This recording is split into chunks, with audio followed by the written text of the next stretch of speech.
ហើយវាកាត់សម្រក់ក្លែងក្បាលពោះតារាកំភ្លេងកតក់ត្អូញបាត់ចំណូលពីការច្រៀងការក្នុងមួយឆ្នាំតារាកំភ្លេងនៃនាងសុកចន្ទធីតាហៅកតក់អាចរកប្រាក់ចំណូលបានច្រើនគួរសមពីអាជីពច្រៀងការដោយលេខថ្មីនេះនាងបានត្អូញត្អែថាបានបាត់ចំណូលច្រើនពីអាជីពនេះបើធៀបទៅនឹងឆ្នាំមុនដូចមហាជនបានដឹងស្រាប់ហើយថាក្នុងរដូវរៀបការម្ដងតារាកំភ្លេងកតក់ដោយច្រៀងកាត់សក់ការក្នុងមួយថ្ងៃ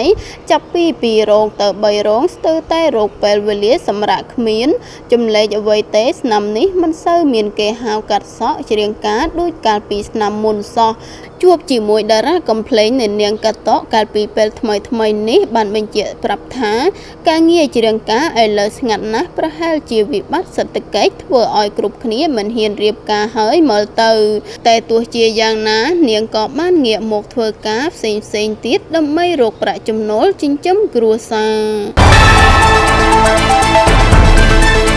ខណៈពេលដែលការងារមិនសូវមមាញឹកដូចមុនតារាកំភ្លេងនៃនាងកតក់បានទៅហាងកែសម្ផស្សមួយកន្លែងវាកាត់សម្រក់ក្លែងក្បាលពោះដើម្បីបានរាងស្អាតគួបចិត្តស្វាមីនាងកតក់បាននិយាយដោយមិនលាក់បាំងថាធម្មតាអាយុយើងច្រើនហើយត្រូវកែសម្ផស្សខ្លះដើម្បីឲ្យកាន់តែស្រស់ស្អាតគួបចិត្តស្វាមីផងនិងគួបចិត្តខ្លួនឯងផង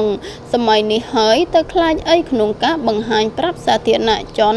បានដឹងថាយើងកែសម្ផស្សនោះជាស្ដែងថ្មីនេះនាងបានទៅវះកាត់បូមខ្លាញ់ក្បាលពោះចេញដើម្បីទទួលបានរាងស្អាតដោយកាលពីមុនមកវិញសុខភាពរបស់នាងពេលនេះបានល្អប្រសើរច្រើនហើយអាចបំពេញការងារគ្រប់បែបយ៉ាងបានទាំងអស់ស្ថិតក្នុងវ័យ46ឆ្នាំតារាកំភ្លេងកតក់កំពុងបណ្ដុះបណ្ដាលកូនស្រីឲ្យដើរតាមកន្លងរបស់ខ្លួនពីព្រោះនាងមានដងខាងសិល្បៈដូចជាម្ដាយខ្លួនផងដែរតែទោះជាយ៉ាងណាអ្នកនាងកតក់ចង់ឲ្យកូនស្រីរៀនសូត្រឲ្យបានជ្រៅជ្រះជាមុនសិន